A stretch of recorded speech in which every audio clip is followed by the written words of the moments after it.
Hello, I'm Pam Hoffman, Everyday Spacer. I'm Jeff Miller, 2049 Outfitters. At Everyday Spacer, we show regular folks how to personally and directly participate in space exploration, science, and astronomy. We're here on Friday nights at 9 p.m. Pacific Time, 12 midnight Eastern Time, and 5 a.m. on Saturday in London.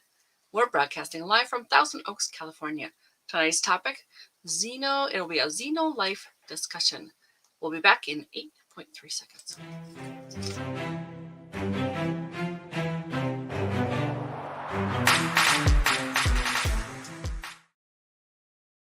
2 weeks ago, we had a crunchy topic episode on the development of cells.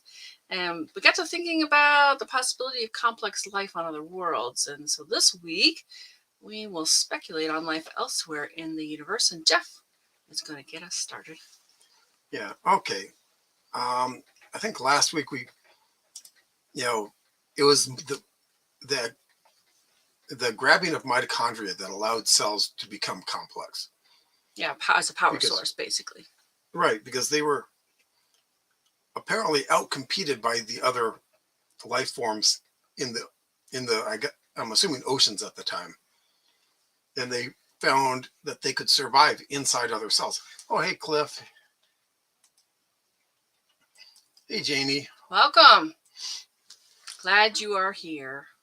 So the mitochondria, which I don't believe exist anywhere outside of cells right now, but I could be currently. wrong. In fact, they're like losing their own DNA. They have their own. It came with whenever they were absorbed. But yeah, in some life forms they're kind of integrating and different things. It's a little weird. Yeah. It's a little weird. So absorbing the mitochondria allowed Earth cells to become complex because it developed an energy source for them. Which means that any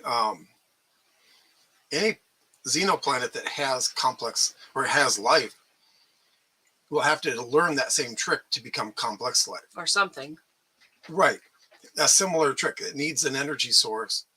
And at least on Earth, that energy source was not a good competitor. Because mitochondria, which produce a lot of energy, kind of died out on their own.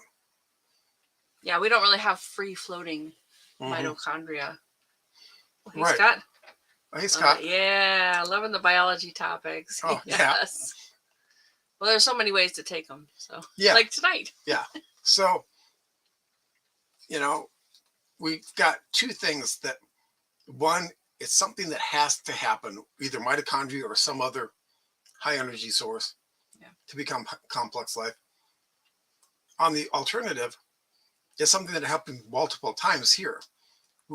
Only one time that we know of absorbing mitochondria. Yeah. But then they absorbed, some cells absorbed the photosynthesis. What do they call them? The organelles? Yeah, I'm trying to remember. Photoplasts or something like that. But it'll come to me. In any case, they absorbed those. They absorbed the thing that became the nucleus. Oh, yeah. Cool. But,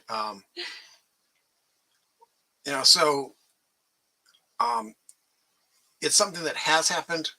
So it's not out of the realm of possibility. But we should expect that most places where we find life will be single-celled in some way. Who knows?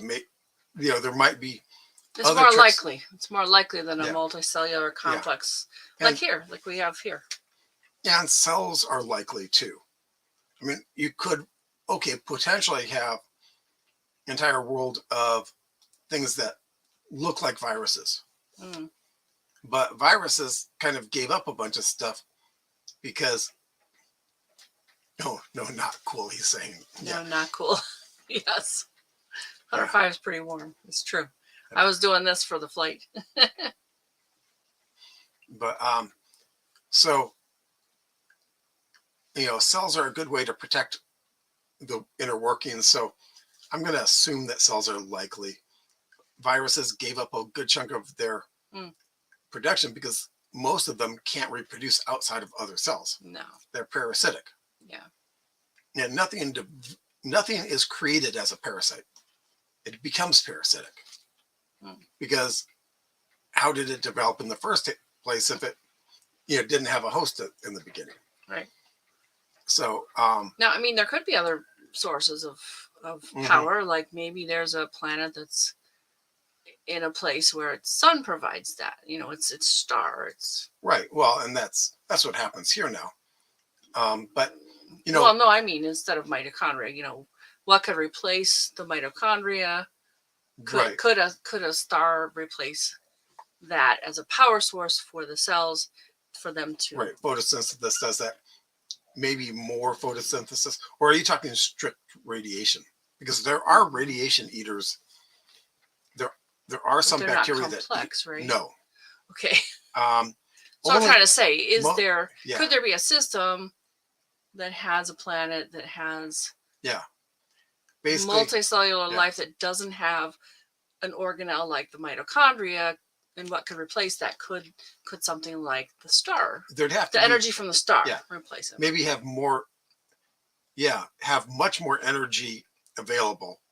Like maybe they're out there. Yeah, maybe being like have a much more energetic star or much closer. I was thinking closer, because we consider the quote Goldilocks zone to be the place where life can exist around a star, because we know of water-based life. Yeah, that's the life we know of. Right. What if it's different for different things? It's possible, or possible that it started off water-based, and the planet, either the sun heated up through aging, or the planet got closer because of gravitational influences of other planets, then maybe cooked off the water, and something else developed over time if it was slow enough. But so we're gonna probably expect a lot of planets out there that if they have life, it's gonna be single cell or mats of things that just single cells that combine and support each other. I think that's what they do, right? Right. Like the slime mold. Right. Like a slime mold. They're single cell creatures, but they.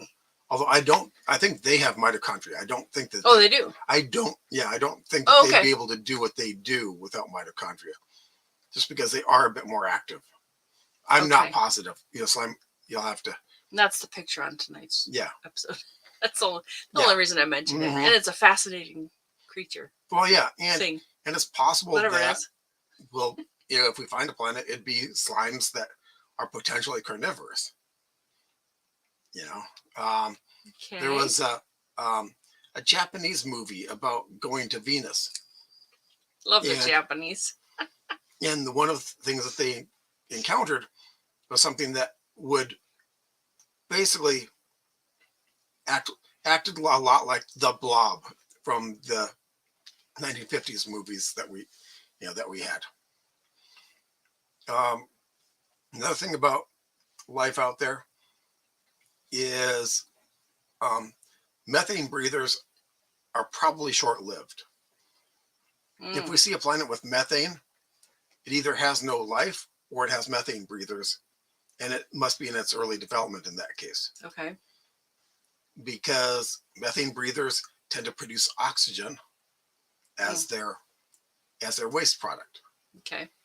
And eventually the oxygen will poison methane breathers. That's what happened here. Yep. And that's what led to the stronger cell walls that cells have. Plus, they learn to metabolize the oxygen, which is a higher hanging fruit. You get more energy from metabolizing oxygen, but it takes more energy to metabolize it. Okay. But as that happens, the methane breathers will die out as the oxygen poisons them. Also, they would use up the methane. Or as oxygen levels increase enough, a random lightning strike will start burning off the methane. probably not planet-wide. You probably won't see a whole planet go boom and suddenly there's no methane. But in a local area, you know, each time that happens, it'll decrease the amount of methane. Yeah, that can happen even without a lightning strike. As aren't there stories about volcanoes under the lake and it right. explodes basically? Right. But it's pretty hard, pretty scary stuff, methane. Well, I don't think that's explosion more than just, you know, pressure. Okay. But in any case, there's volcanoes. I mean, heck, that if lightning counts as a spark, you know, volcano. Sure. You know, so I would expect that once life begins on a planet, methane in geological senses is going to be short-lived. Okay. And also oxygen is short-lived. Let's say the methane breathers use up all of the methane, produce the oxygen, kill themselves off. And if we find oxygen on a planet, either we found it right after the methane breathers died, because we're seeing a snapshot of any of the planets. Right. We're seeing it at one point in time. So there's no telling that oxygen was there for, you know, 1 million years, or if it was just there for, you know, 10,000. But so if we see oxygen, it's either there's now oxygen breathing life on there, or the methane breathers died off recently, and it's now a dead world. It's quite incredible to me how much they can tell from, well, all kinds of different ways.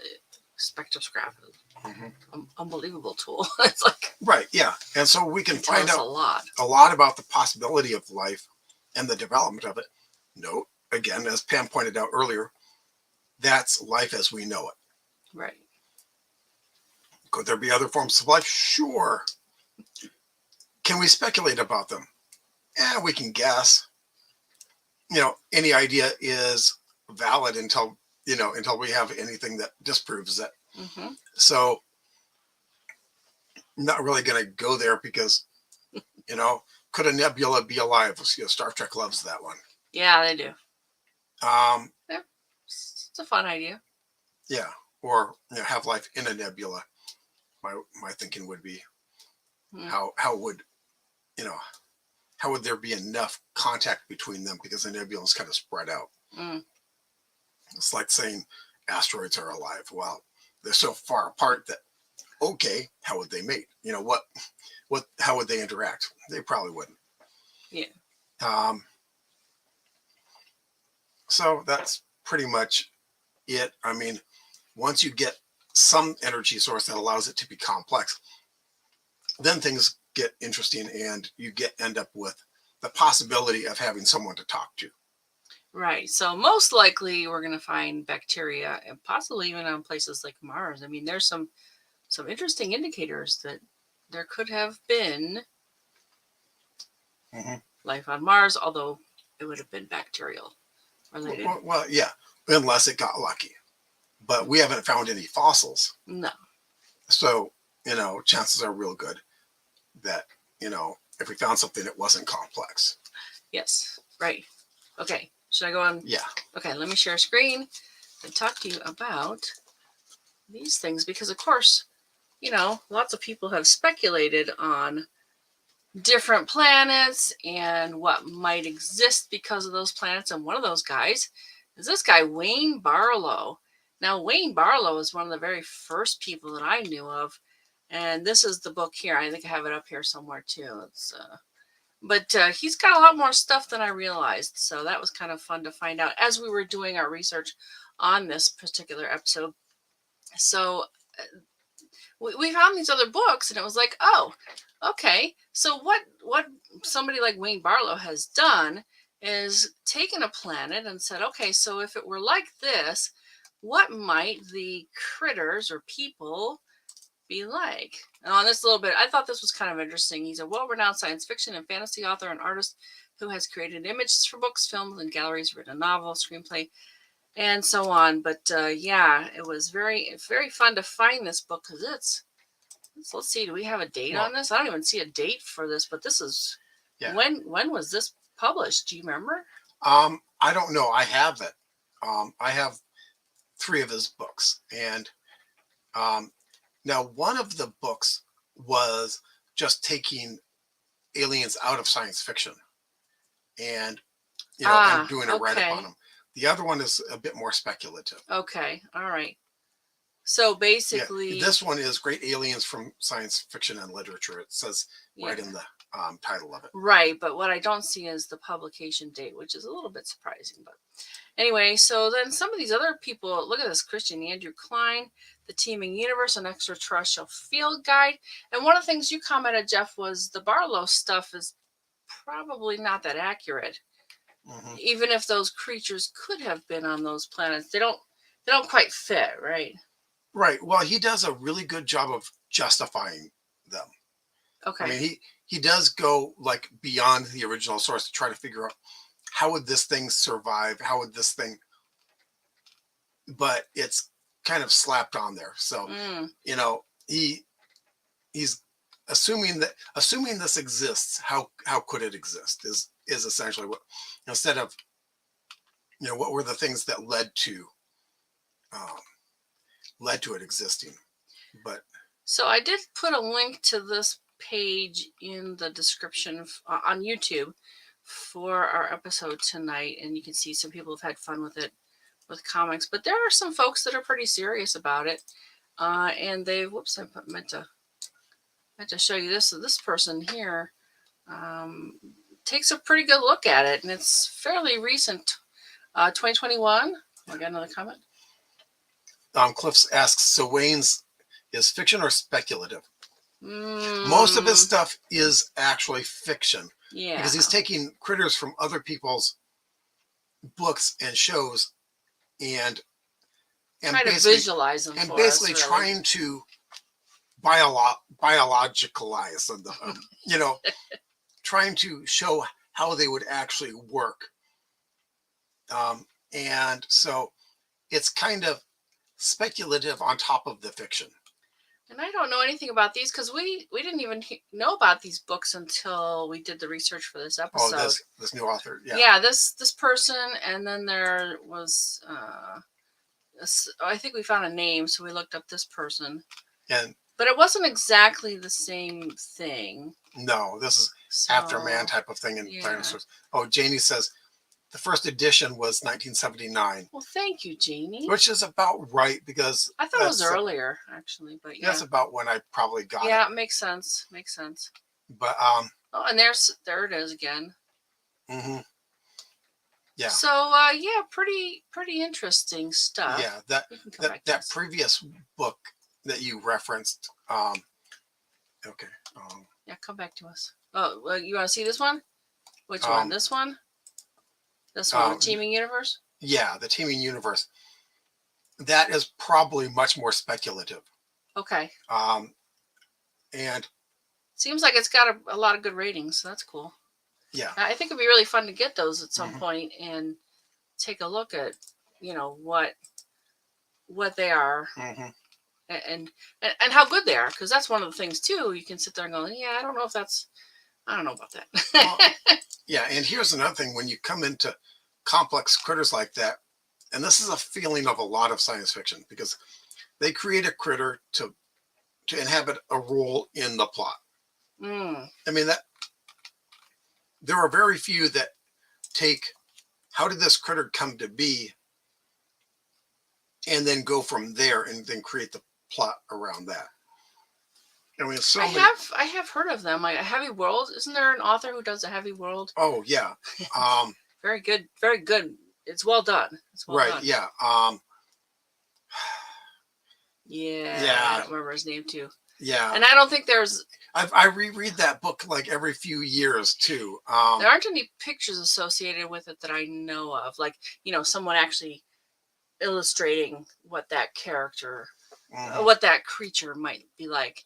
Yeah, well, actually, I have. Oh, you have? Yeah, it's on the cover of one of his books. Oh, I see. Cliff says, well, NASA's sending a sub out to look for that type of life on one of the moons, on one of the gas giants. Yeah. Do you know what that? Yeah, I think he's looking at Europe. I think they're looking at Europa. Oh, the Europa Clipper, yes. Underneath the ice of a sub. Yeah. Yeah, in fact, my friend might be coming and talking to us about that next Yeah. year. So we'll see. I mean, here's the thing: if we find out that there's life on Europa underneath the ice, then it means that life is common. Like that, single cell bacteria type of thing, right? Here's the thing: if it can happen, it will happen. Okay. If we find complex life there, certainly does here. Yeah, if we find complex life there, then it's 2 out of 2 of known places, and that means that I'm wrong, and complex life is much more common. Yeah, it seems less likely than bacteria. Which I would love to be wrong, because it would make the universe a much more interesting place. Yeah, it's very interesting. But I was real bummed when I found out that Mars didn't have an atmosphere. So, it has one that's very thin. My version of the universe is much more interesting than the real one. But hey, we can't have everything. But yeah. But because whenever I see a science fiction critter out there, I think about evolution and how evolution is incremental steps. So you don't have to look at least here. Right. Yeah. That's always the caveat here. What we know, the things we're familiar with. Right. How did whatever the previous version of that survive? Because everything, here at least it's incremental steps. Each one solved a problem. Each one made it more likely to survive. Yeah, can it help you, feed yourself better or mate better? Or, look at Bowery birds. They do weird stuff, but it helps them get a mate. Right. More than the previous whatever it was doing. Bird of paradise birds. Yeah. Their tail feathers are so long that it actually makes them harder to survive. Yeah, it's not that. But it attracts the mate because it shows the mate this bird is strong enough to actually survive with that handicap, which is kind of like, figure a plus and minus on that one. And a lot of things will adapt to coloration. Like there's this moth, the same moth, it can be different colors, whether it's in a city where there's possibly more factory, debris in the air versus the country. So if you put them in the opposite, they're more likely to be preyed upon, that kind of thing. Right. Yeah, we got another comment, I see. Yeah. So NASA's a bit on the fiction side until they do. Yeah, exactly. We just don't know. Yeah. But, so I look at things. Star Trek is a big example only because it's big. Why are all of the aliens humanoid? Well, one, because budget constraints. You just basically have to accept that. But that saying, is humanoid actually going to be a prevalent thing out there?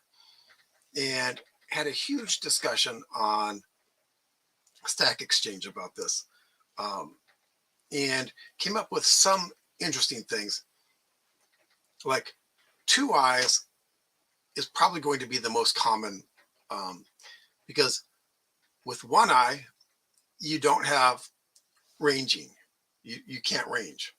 You don't have depth perception. Yeah, no depth perception. Yeah, and so you can't hit things at a distance. And unless you're the strongest thing out there, you need to hit it before it can get to you. That's how we survived. Also, another thing is that the strongest thing out there probably isn't going to be the thing that develops intelligence. Look at sharks. Oh. They're the best at surviving. They've been around for... They don't need a big brain. They don't need to innovate. They don't have to. They didn't have to. No. But we did, because we were kind of weak and puny. Right. Look at octopi. They're pretty darn smart. So, you just... so 2 eyes. The second eye gives you binocular vision. Yeah, I think it increases your periphery too, right? Right, yeah. And, herbivores have them on the sides of their heads so they can look for predators. They don't need to throw things at things. Although a defensive herbivore would be kind of interesting, but we don't have them. But so their 2 eyes developed. And so for an herbivore, having actually more eyes might be good. But there's always a cost to extra body parts. Yeah. The metabolism to support it, the metabolism support more brain function to handle it. Mm-hmm. And that's why, if 2 eyes give you binocular vision, 3 eyes would, yes, give you better chance to hit something at range, but not that much better. So better-ish. Right. So is it? So it's more efficient to have 2. Right. Yeah. So would there be a biological advantage to it over the cost of supporting it? Probably not. They also, one of the things that we've pretty much figured out was 2 or more manipulators, i.e., arms, is likely, because 1, you can hold something. 2, you can do something to the thing that you're holding. 3 or more lets you do more to the thing that you're holding, but it doesn't give you something that you didn't have before. It just lets you do it better. So again, it's like with the multiple eyes. Is it worth the metabolism hit to support it? Mm-hmm. And that most intelligent life will therefore have 2 eyes, and have 2 fewer legs, because 2 of them will be manipulators, than the rest of life. A lot of things have developed that way too. Mm-hmm. These were once upon a time fins, and now they're mm-hmm. doing other things. Scott has a comment, but maybe 2 eyes in the front of your head like us, and also 2 eyes in the back of your head like moms. Yeah, or here's even 1 eye in the back of your head. Unless your arms are developed to be able to throw behind you, you just need to know that a critter's behind you. Well, some birds can actually see because of the placement of their eyes. Right. They got the full 360. In fact, there's some crossover in some cases. It depends on the bird. Depends on the bird. And if you notice, most like hawks and eagles, their eyes are more toward the front. Yeah. And prey birds have them to have them more to the sides. And that's, again, do you need to know the range of something, or you just need to know that the threat's there? And so a lot of your environment can factor into what you do and how you change. Right. So a 3rd eye in the back of the head, quite possible. Maybe on the top of the head instead. But nothing on Earth has that. Right. Well, either one. Spiders. Oh, spiders have like 8. No, they don't really. But they don't really have them in the back of their head. But there are some that, and they're not. Why do spiders have 8 eyes? I think just to go with their legs. Well, they need to know things are moving all around them. But you need 8 eyes for that, okay? Because they're compound eyes, and only usually about 2 of them are really complex. The others are. Hey, Anthony's back. Good evening. Yeah. Join a bit late. Oh, thank you so much. We're so glad you're here. Yeah, there's a lot of critters that have multiple eyes. The additional eyes are mostly just light. Did light level change? What else has more eyes? Scallops. Oh, they do?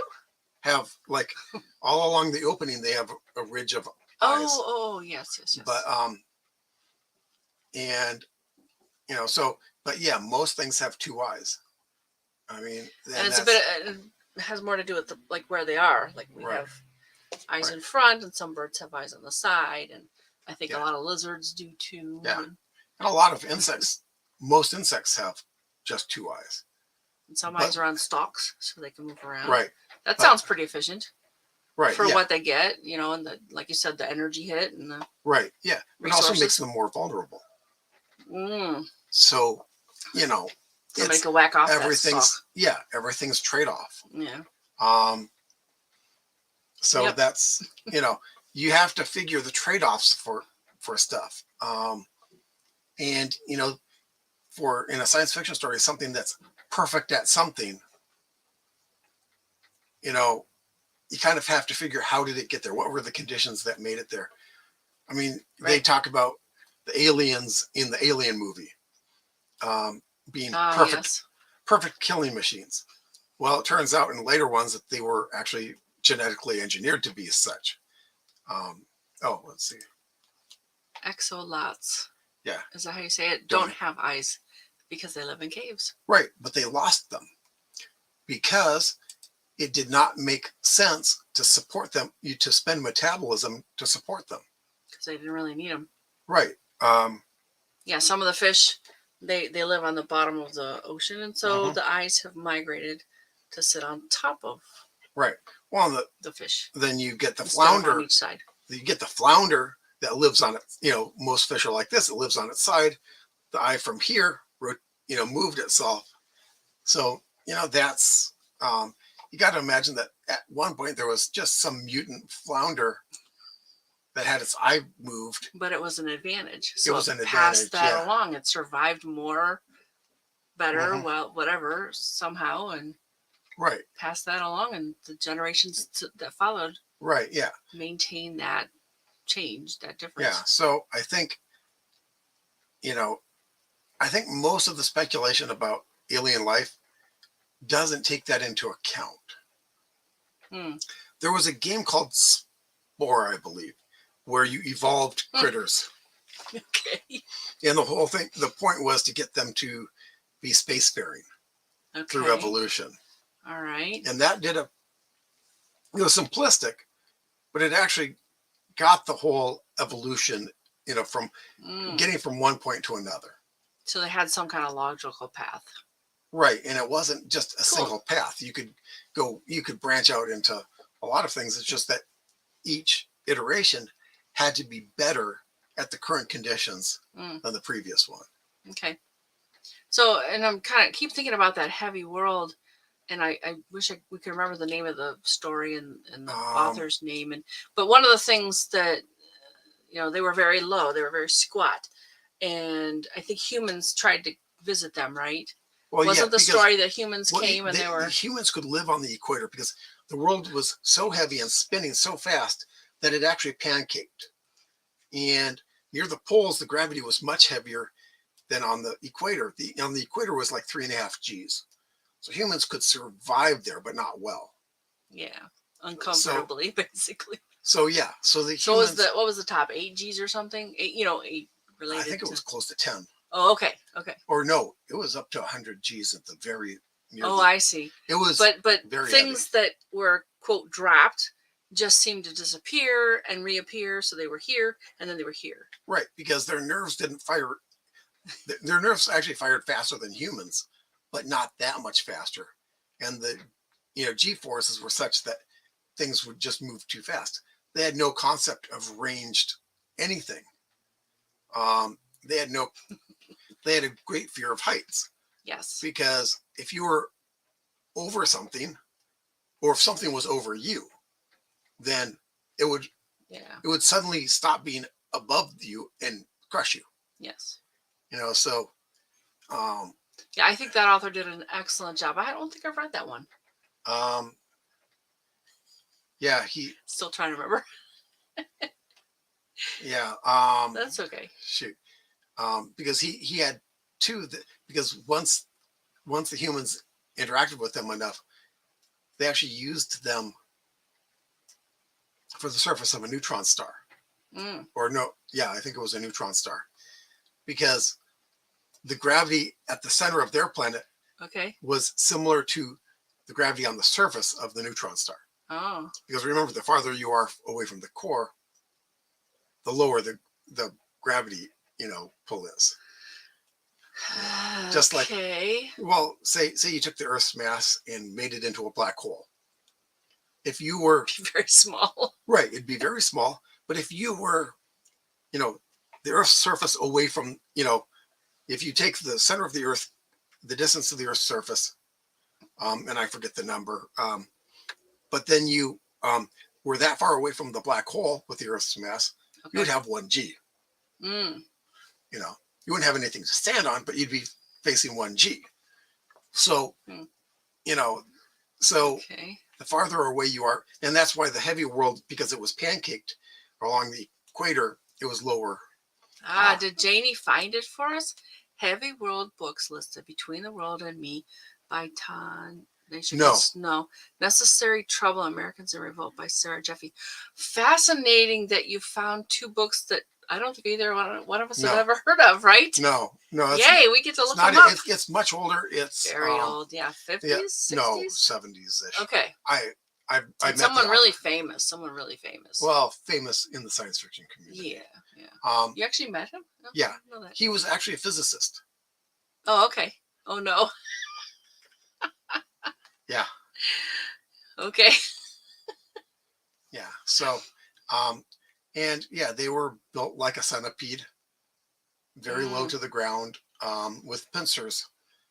So their manipulation, it wasn't great, but they could create, some things. And part of it was an adventure story, because as you followed them as they went to the equator, as the world started working in weird ways for them, because things could, they could raise up the top half of the body, which freaked them out the first time someone did it, and they would call them, and they could climb things, which, one of them climbed a pole, which freaked everyone who saw it out. That's, so I want to say Henry Turtleduff, but I don't think it was. I don't think it was. Shoot, I'm still blanking on the name. Well, maybe we'll get to it. It's okay. The book is in the bedroom. I have the book. It's in the bedroom. Do you know where it is, though? No, if you'd mentioned it before the show, I would have gotten it. I didn't think about it before the show. But it's a really good book. And yeah, it sounds amazing. Yeah. Really, the author takes a great deal of time and research to figure out what this heavy worlder would be like. There's a whole afterworld word that's basically a paragraph in length where he explains the physics of how the world works. Nice. But I like it when a science fiction author is also a scientist. That's very cool. Yeah. And he originally created it just as a thought just as a thought experiment. And then he wrote a science fiction story around it. And that's how he became a science fiction author. Mission to Moltken. There you go. That's the title? Yes. Because Moltken is the name of the world. Okay. So Mission to Moltken. Okay. Look for it. It's very good. Mission to Moltken. Oh. Yeah. Okay.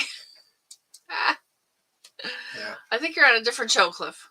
Yeah. We don't really know it. We don't really know that stuff. We don't talk about it. So we'll talk about cool stuff like heavy worlders. Well, and just, was watching an Anton video. He was talking about all the stars within 100 light year radius, which we've been transmitting for barely 100 years. Not much, 1920, we had some transmissions. So, well, radio was around long before that, wasn't it? Yeah, but not a lot longer. So, so they might have our message by now. 1,500 stars within that 100 light year radius. Okay. That's as many stars that could even know that we exist here. So the chances from our radio waves. Right, from our radio waves. Because even at the speed of light, which is what they travel at, that's when they got there. Right. Like now, when they're getting there. And the earliest radio waves, since the Earth rotates, and you would have like one or two transmitters on the entire planet, it'd zip by, they'd get a blip, and then nothing. It wasn't until you got mass radio, mass TV, and now the world's gone kind of dark. You don't have as much transmission anymore as you used to. With the internet. With internet, with cable, it's not completely dark yet, but it's gotten darker. So it got bright, then it got a little bit dimmer. We still do a lot of transmission to and from satellites, and you don't hit them exactly. So, it's not. I think the ham radio operators are the most active on the planet right now in terms of actual radio Right. transmissions. And not everyone has Those cable. are low power. Those are Yeah. pretty low power. So not everyone has cable, and everyone has cell phones. So, but those are low power too. Mm-hmm. But still, if everyone has cell phones, you're putting out a lot of stuff. But Yeah. will it be a signal that anyone can interpret? No, because it's a lot of random things happening all at once, A lot of and noise. it's zipping by like that. If you think about it, in 1 second, how much the Earth moves, take that out 100 light years. How fast is that going to be moving past you? And they're moving too, probably.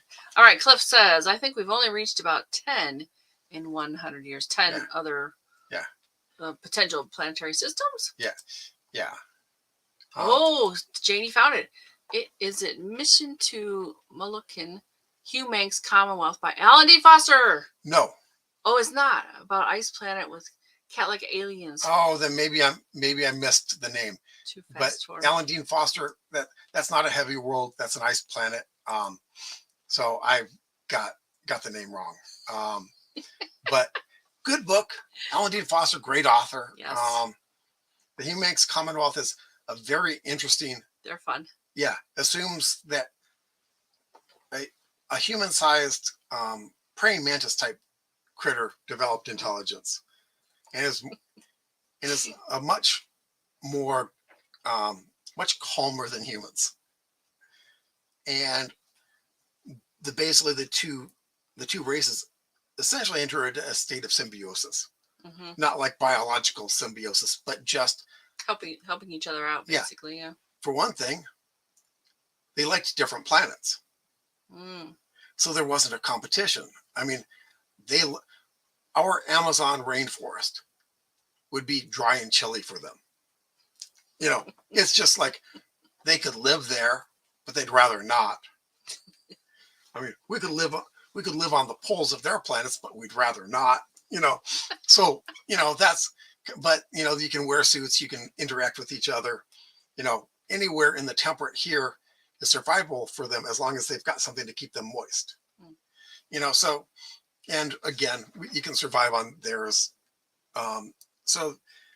And apparently, the Thranks smell nice, so that helped a lot too. And it's weird because I haven't read that book either, but he talks about it so much, I feel like I have. Right? Yeah. And so the Flinks books. That's where he introduced the Hugh Manx. And Hugh Manx is Thranks and Humans. That's and so it's a great series. Nor Crystal Tears is the first encounter. Is their first encounter, but I would read it after reading some of the others. Oh. Because it explains stuff, but I think it's much better if you go to read one of the others, and it has a better emotional interesting impact. I actually like reading them in order. Yeah. Okay. Well, I like reading them in the order that they were written. I see. But okay. But so great author, great aliens. Again. There it is again. Yeah. He's not a scientist. He doesn't really get into how did this critter get to be the way it is? How did it become, intelligent? How did it, he doesn't really get into that. A lot of hand waving then. Okay, good. Yeah. But almost all science fiction authors do that. Yes. Well, because who knows how you do faster than light speed. Well, yeah. Yeah. There's a lot of unobtainium is a good word for, I don't know what that's made of. Yeah. Yeah. It just works. Alan Dean Foster's method was to assume you can create a black hole. Okay. Then you fall toward the black hole. Okay. But, and it's not actually a black hole. It's just a location of gravity that simulates a black hole. Okay. But then they shut it off and then recreate it a little bit farther away. So they're continuously falling toward this black hole, and they just follow it, and you get going fast enough and you break the speed of light because that sounds like a lot of energy. Yeah. It takes a lot of energy. How the hell would you do that? Yes. I mean, yes, that would possibly work, but it requires unobtainium, to do it. So, it's just they all have a hand wavium. We talked about a lot of magic involved in science fiction. Andre Norton. That's okay. Andre Norton, essentially, for most of her books, and then it comes true. Yeah, didn't deal with speed of light at all. They just went faster until they were, until they were going fast enough. She didn't, and all of her rockets had thrust. How do you carry enough? I don't know. But so get it on the way. And a lot of hydrogen out there. When she wrote her stories, relativity was a known thing. It wasn't a commonly known thing, but it was known. So science fiction authors had a chance to know that, you can't just go faster to go, faster than the speed of light. Would have been nice. That's another thing that reality is much less interesting to me than the world that my brain creates. But okay. So, yeah. Okay. So, will we find stuff out there? Likely. Will we be able to talk to it? Yeah, I think it's less likely. Seems less likely to me too, yeah. Will we be able to find a way to go faster than light? I don't know. Wormholes, maybe. But thing is that you have to get the other end of the wormhole there at slower than light speeds. So, you might send probes out. You could actually, if you had a wormhole in the probe, you could send it out, and as long as you weren't going fast enough for there to be funky time distortions, you could essentially control it from here, because you could send your radio waves directly through the wormhole. Okay. And you could basically pilot it in real time, no matter how far away it was. You make it bigger, and you can pop people through there. So they'd have to be big enough that there'd be a stable zone in the middle, and you didn't get spaghettified going through it. Okay.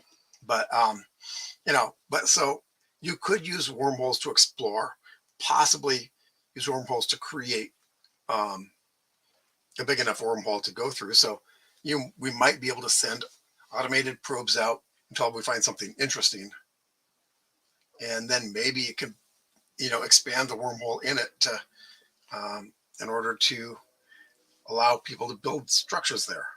Well, I think it's really exciting. We can actually find planets now. I mean, there's like 5,000 on the books already, and we actually know something about some of them, and and just some all from here, just looking and deducing and understanding different things, and like I said, the spectrograph is and there's amazing. There's at least one out there where we found free oxygen in it. Okay. Now again, most possibly life is on there, possibly some brief event, but oxygen is too reactive to stay. So unless there's life producing it, I think that it's something, but again, it's just a snapshot. We don't know how long it's been there or how long it will be there. So, so either an event caused oxygen, or there's something producing the oxygen. Yeah. And so that's my favorite planet so far. Okay. Because there might be life there that we can figure out. Could there be crystalline life? Sure, I suppose. How? That's a lot of stuff in science fiction about that too. Yeah. In fact, one of Alan Dean Foster's books was about crystalline life. Oh. And how Star Trek goes there too. Yeah. He does a lot better with it. Well, and of course, Alan Dean Foster wrote some of the Star Trek episodes from the animated series that was in the. Oh, I didn't know that. In the 70s, yeah. Okay. Cool. But so, yeah. Crystalline life possible? How would it form? I mean, it'd be very different than we are. Yes, crystals grow, but do they replicate? Do they send out seeds to produce other crystals? They might shatter. Well, that's just it. Do we know of any crystals that would grow and shatter and send out, seeds for them? And keep growing. Yeah. And then those grow. Nothing I've heard of. Yeah. And high radiation location, possibly. I mean, like you said, a star that produces a lot of radiation, that's a possibility. I mean, we've got bacteria that uses radiation for its power source. Yeah. But it's a fine line, because if it gets too much radiation, the DNA breaks down. But it needs just enough to. So there'd be a habitable zone for that too, but it would probably be different than Right. what we call the habitable zone Right. for our kind of life forms. Right. Yeah. And are there other ways for life to form? Probably. Yeah, and we were actually talking about the Vulcans and how do they manage with copper, copper-based blood? Yeah. Dumbest thing. It was just to make them green and make them look alien. Little green men, except that these are human-sized green men. But because copper is very low for endurance. Iron holds more oxygen. And the fact that they were supposed to come from a oxygen poor, thinner atmosphere meant that, again, copper was a very poor choice. Let's see what Cliff has to say. From 2001, I saw in 1968. I was 9. It had so many things that there was a dream then. Now take it for granted, and most via space knowledge. Yeah, I know we've actually done stuff like this. We can talk through this, but that was not a thing when that movie came out. Right. Yeah. And aside from the obelisks, science fiction. Aside from the obelisks and the magic science that happens through the obelisks, the science. But aside from that, everything in that movie and in the book, it was possible. Well, and some of them happen. Electronic paper is out there. Right. It's not very common. I don't know that people call it that either. I think we've seen it called something else. But it's all everything that the way the spaceships move was based on physics. The way basically everything was based on physics. Well, and Arthur C. Clarke, was a scientist, right? Yes, he was a physicist. He was a physicist. Okay. Yeah. I didn't know which science. Makes sense. He and George O. Smith tended to get into some arguments because George O. Smith was an engineer.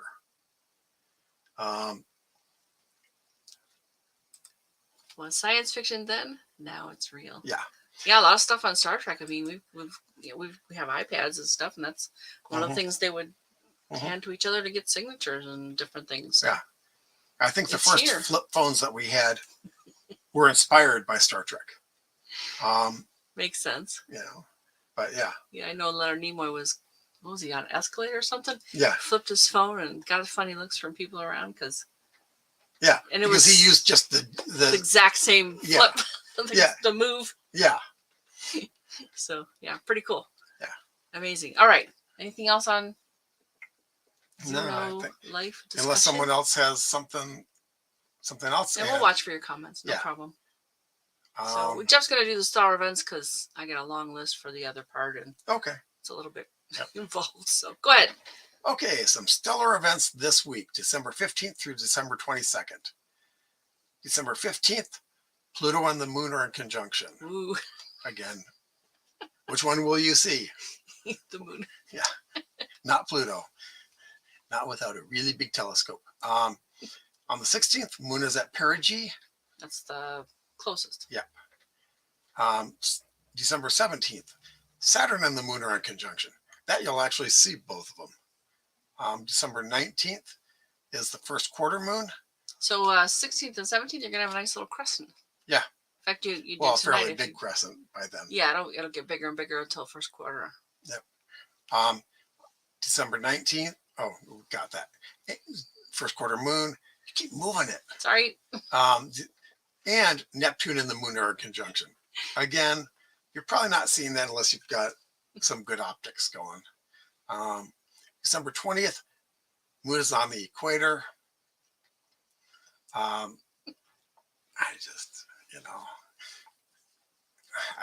It just looks funny to me seeing it written that way. Oh, hey, Dawn is here. Welcome. Glad you didn't miss everything as well. Yeah. Hey, Dawn. I would have loved to have your input on some of the earlier stuff, but I'm glad you're here. Yeah. December 21st, the moon is at ascending node, and it's the winter solstice. Of course, in this hemisphere, it's turning winter, but in the southern hemisphere where Cliff is, they'll start to go into summer. Yeah. Cliff, as hot as it is, you're not even in summer yet. Is it clear though? Yeah. Apparently, we've been getting more wind than normal, but it's, in fact, just tonight, but we haven't had any true issues from it. Not like last week. Yeah. December 22nd is the Friday night show, and we'll reflect on, stick around to find out. Yep. Because someone. I didn't want to give it away. Someone likes. Well, if I said anything, I would have given it away. So. Yeah. Okay. Find us Fridays at 9 p.m. Pacific time on the Everyday Spacer Facebook page and the Everyday Spacer YouTube channel. I don't know what you mean, Cliff. There's more. Oh, yes, we are December 1st. Oh, good. It's clear there. Yeah. That's cool. Oh, yeah. Did you see the moon? It was really beautiful. Yeah. Oh, also, the Earth-Sid meteor shower peaks after midnight, and Jupiter and the moon are in conjunction, which, and the moon's going to be probably about 3/4 by then, or no, it'll be more than half. But so it might make it's past first quarter. Yeah. By a couple 3 days, right? Yeah. So it might make it a little bit harder to see the meteors. And Mercury is in inferior conjunction. Oh, and I have a picture of that. Yeah. Yeah, that's kind of neat because you can see inferior, and that applies for Venus or Mercury, as well as some other things. But it's going to be between the Earth and the Sun as depicted by I don't know if graphic. it'll be in a position to see a transit, because that depends on how far we are above or below the plane. Ecliptic, yeah. But so so could be interesting, could be just not much to see there. Oops, you want to read that one? Oh, yeah. And what inspires you the most for the coming week? I mean, if you, I know last week it was that occultation. Yeah. Oh, Cliff says summer is December 1st.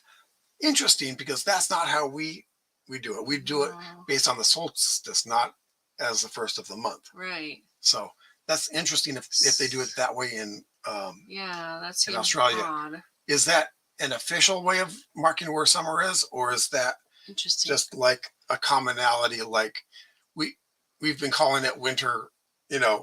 We call it winter soon after the snows happen, but it's not actually winter. It's still fall.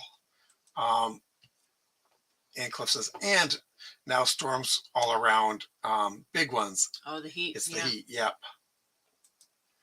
Yeah. All right. So some other events and activities, and I want to take this on because, of course, you can still launch your digital postcard into space. We've shown that before through Blue Origin, their club for the future, and I think you can do it online as well as a physical postcard, that kind of thing. The Wikipedia photo contest is going to be ending soon. Remember, that was November, December. Wikipedia photo contest around science. Sorry, let me qualify that. And I think you can still, I checked earlier, you can still send your name to Europa by, submitting it to the website. They will etch it onto a spacecraft, probably just a little chip, and add it to it because they can't really add a lot of weight. But that's still going, and I thought we saw an end date, but I couldn't find it. Oh, it's all the ways. Oh, okay. Well. December 1st, I didn't know that. Okay, thanks, that's Cliff. Interesting. Yeah. Very interesting. Let's see. And about that Europa clip, our friend Bob Gonley is working on it. He's something. He's got a big deal title. And he said to ask him next April, he may be a guest on our show and talk about that. All right. So I want to tell you about the 2024 Eclipse Festival. That's the Ron Coleman Mining Eclipse Music Festival, April 6th through the 8th. And they are, let's see, where's the rest of it? It's in Jesseville, Arkansas. Oh, and Dawn says, and don't forget, summer solstice in Europe is called midsummer. Oh, it is. So, okay. So I guess maybe we're the odd man out of calling it on the solstice. Yeah, that's okay. I don't mind. I like it. All right, so let's see. I am going to go ahead and share screen. Hey, maybe it's the equinoxes that are. No, I don't know. Well, it has to do with where the sun appears. So if it's over the equator, that's the equinox, whether it's going up or down. No, but I meant as the season change. No, but that'd be one of or maybe the solstice is in the middle of this. I don't know. Well, the solstice is when it turns around. Right. So there's right, but I'm just talking about how we count the seasons. Yeah, we usually say that it's the beginning of winter. Yeah. On the winter solstice. Right. Yeah. At least in the U.S. here. In the U.S., right. Maybe Canada too, because. And that's when the sun, as it appears like a straight above. Right. The Earth, as it appears and turns around at one of the, let's see, something of Capricorn, was it? Yeah. So. Okay. We're doing good tonight, remembering things. I'll tell you what, I'm going to go to these queued up tabs because I kind of just recently found them. I don't have a lot of notes yet, so let's go ahead and share that. We are talking about, and this is online, so this is wonderful. Everyone can tune into this. It's January 17th. The programs and resources to help you do business with NASA. And you go to this Eventbrite page. It's 1 p.m. Eastern time in the United States. And you can just go ahead and reserve your spot here. Resources to help you do business with the federal government. They have a little more information. But yeah, if that's of interest to you, check it out. Then we have the special event at the Kennedy Space Center. Kennedy Under the Stars After Hours event. They have a Stargate? Well, it looks like it, doesn't it? February 2nd. Oh, and did I mention this one? This other one is January 17th. So you got a little time to register for that, but put it on your calendar so you don't forget. And then the Kennedy one, that's, of course, if you're in Florida near the Kennedy Space Center, or you're going to go there. Oh, we got a comment? Let's see that. So Cliff says, I think it's because we are closer to the equator. I'm at 26 south, and we're at about 29 north. So we're similar distances from the equator, but we've got different ocean currents. Yeah. To make it hotter or colder. It's because of the Gulf Stream. Europe gets the warm weather earlier, so it's dependent on local conditions. Oh, okay. Yeah. Good to know. Thank you. I love this crowdsourcing stuff we do. Yeah. Thanks. Because the west coast of the U.S. is generally colder because we're getting water coming down from the North Pole, whereas the East Coast has water coming up from the equator. Okay. So yeah, this one's going to be at the main visitor complex, and I think it's is it a concert? Something like that. I haven't read this whole thing. Like I said, I found these kind of recently, so next week I'll do a little bit better job of telling you what they are and what they're about. So then I think I just found this one today: Space or Dream of Life, a music experience in 3D reality by Alexander Goldberg, Jarrow, Hollywood Awards winner. But I don't think it's in Las Vegas. It's in Space or Dream of Life, 3D music show at the CSN Planetarium. But I think I read down here. Oh, and they got some different dates, but it's North Las Vegas, right there, North Las Vegas. And that there is a little bit of a fee for that. So if you're in that area or you plan to be, you can check that out. Then there is, and I find a lot of this stuff on Facebook. They're targeting their ads to me clearly. Total eclipse of the parks. There's a bunch of things going on with this particular organization. City of Lampasas, Texas. Maybe Dawn knows where that is because she was in that area not too long ago. April 6th through 8th for the eclipse. But I thought they had another thing here too. Literally, I just found this today. So yeah, we'll check into that a little bit more. Stargazing Joshua Tree. That's kind of out this away, so it's a dark sky experience. I think it's just booking a tour. Yeah, standard or stargazing tour, mobile stargazing tour. A couple of options here. And this page is stargazingJtree.com. If you start there, you will probably find this too. Yep. And then there's this, again, I found this just today. It looks weird because it says Indiegogo, and that's a fundraising platform, but they act like they're in operation. Clear Sky Resorts, Bryce Canyon. Experience the future of glamping at America's most unique and spectacular place to stay, Cannonville. Well, Bryce Canyon is, what state is that? Is that Nevada? Anyway, it looks pretty cool. Oh, so maybe they have a several. I think I saw a picture of several of these on a hillside. Yep. Where is it? Anyway, this sounds kind of cool. You want to go and fall asleep to the stars? Because that would be me. Oh, this looks pretty cool. All right, but I think Utah. Janie says Utah. Utah. Well, awesome. I'm assuming Utah. Yeah, that looks like Utah to me. Yeah. Oh, and Cliff says he's 500 kilometers from Rockhampton at the Tropic of Capricorn. Tropics. Those are Tropic of Capricorn, Tropic of Cancer. When they hit that and turn around, that's why those are there. Yeah. They're imaginary lines like the equator is. It's just and the place on Earth where the sun. And he said that's by a road, back. So he's not 500 kilometers as a crow flies. Just okay. And Jamie corrected her typing. Okay. Yeah, so those are the interesting events that I found recently, and seems like things are ramping up a bit. So kind of cool. There's some fun stuff out there. Yep. So if you or someone you know has done something interesting involving space exploration, science, or astronomy, we'd love to share our live. Join us again next Friday, December 22nd, when we discuss the biggest scientific discoveries of 2023. As soon as we figure out what they are. I was inspired by something, which I'll show you next time.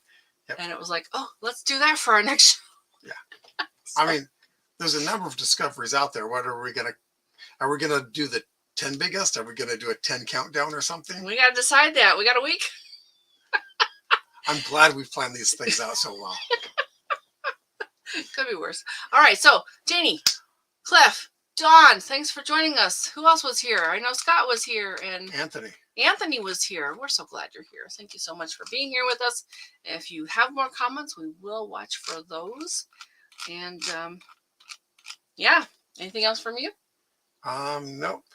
Nothing else from me. I covered a bunch of stuff tonight. Yep. But I just found them, so it was pretty cool. Yep.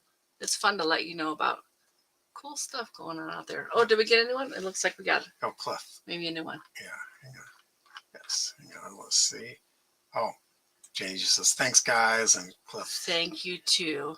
Well, we'll be back next week. You could come with me to Texas. It's the 22nd. Yeah. Oh, that would be wonderful, Cliff. Yeah. Well, we'll see what happens. Yep. Oh, and Janie also says safe holidays. Yeah. Yes. But we'll be here on the 22nd. That's like right before Christmas. So. Yeah.